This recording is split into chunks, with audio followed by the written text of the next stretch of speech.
Hello મિત્રો, જય શ્રી કૃષ્ણ. તો આ વિડીયો છે ને મારો 2-3 દિવસનો મિક્સ છે, કેમ કે હમણાં હું ડેલી વિડીયો નથી મૂકી શકતી, એટલા માટે તો જોઈ લો વિડીયો મારો.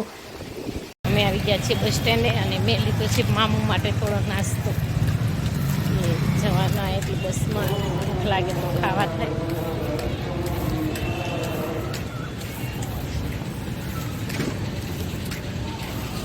જાગૃતિ લગાવી લાગે.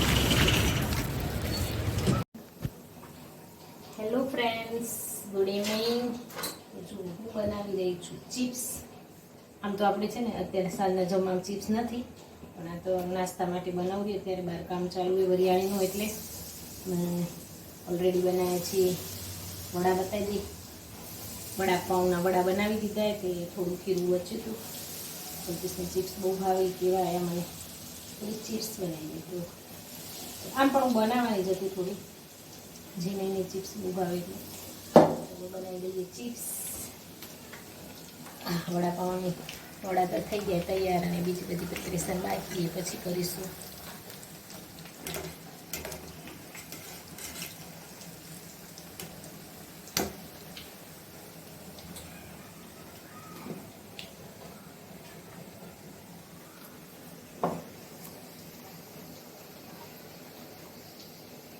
હેલો ફ્રેન્ડ્સ, ગુડ મોર્નિંગ, જય શ્રી કૃષ્ણ.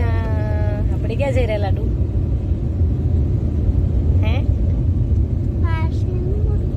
અમે જઈએ રહ્યા માસીને મૂકવા બસ સ્ટેન્ડે, ને મામાને. હે હાય મામુ, મજા આવી? જવું હોય તને માસી ભેગું? હે તો બસ સ્ટેન્ડે ઓલરેડી મુકાઈ ગઈ હતી, કેમ કે બસ અહીંયાથી જ જાય રહી. એટલે હું બસ લઈ લે હો. કચ ખોલ નાખ. ચાલો, મામાન માસી જાય છે.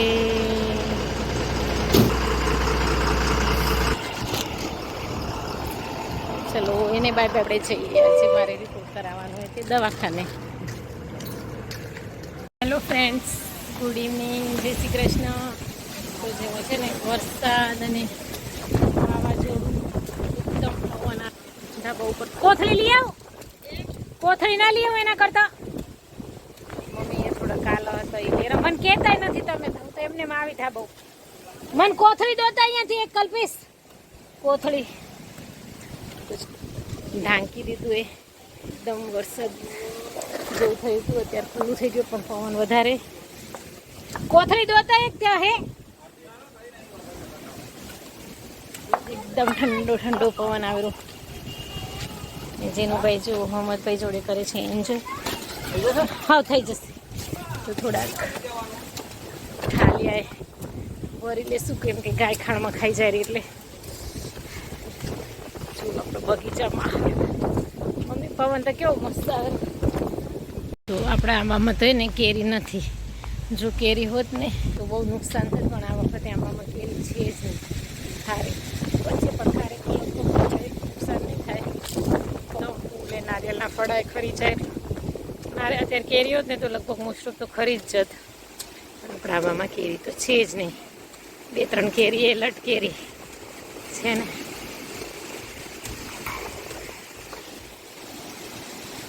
બધે જેટલી ધૂળ ઉડીએ ને, આંખોમાં પણ ધૂળ.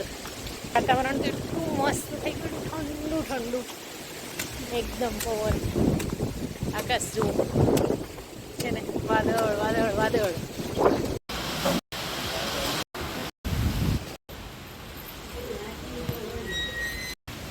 જો વરસાદ થઈ ગયો છે સ્ટાર્ટ. છાંટ આવો, વરસાદ નથી, છાંટ આવો. હું ફટાફટ નીચે જતી રહું. બચ્ચા લોકો કરે છે એન્જોય. વરસાદમાં બચ્ચા લોકો કરે છે એન્જોય. જવું ફટાફટ નીચે, કેમ કે છાંટાવાતું આવે તો પલળી જવાય. જો આમાં કેસી ખાઈ ગઈશું. ક્યાં ગઈ હતી? એના પહેલા મમ્માને ઘરે.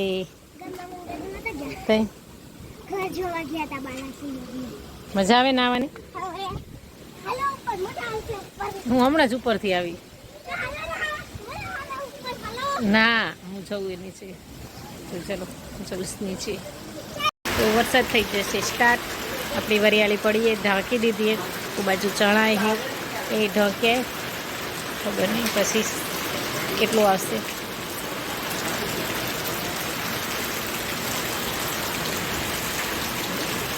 અહીંયા પાણી આવેલું નથી.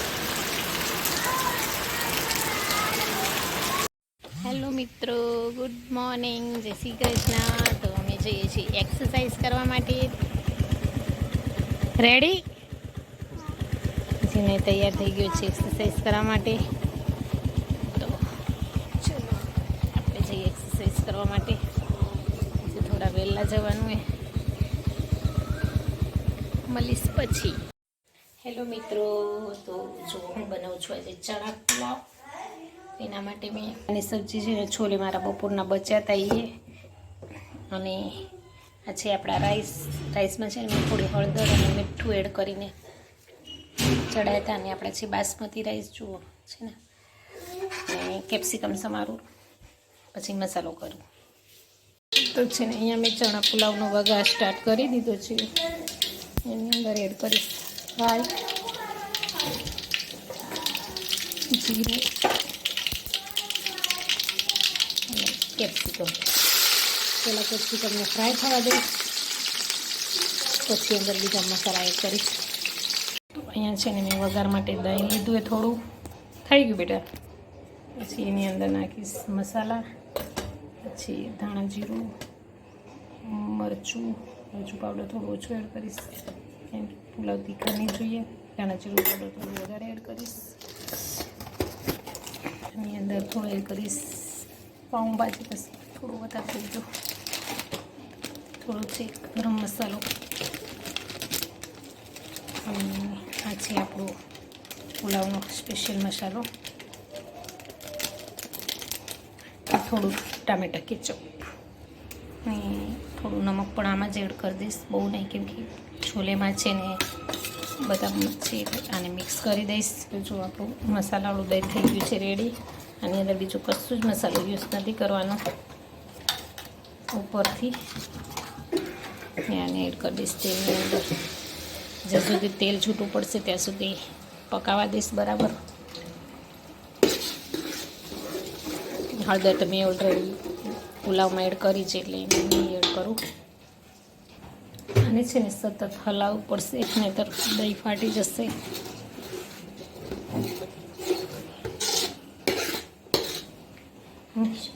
દહીં ફ્રીજમાં મૂક્યો.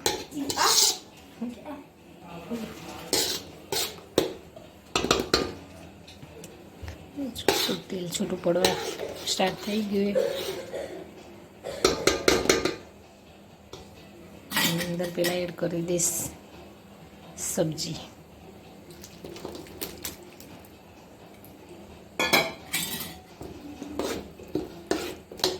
અને થોડી ઉકળવા દઈશ.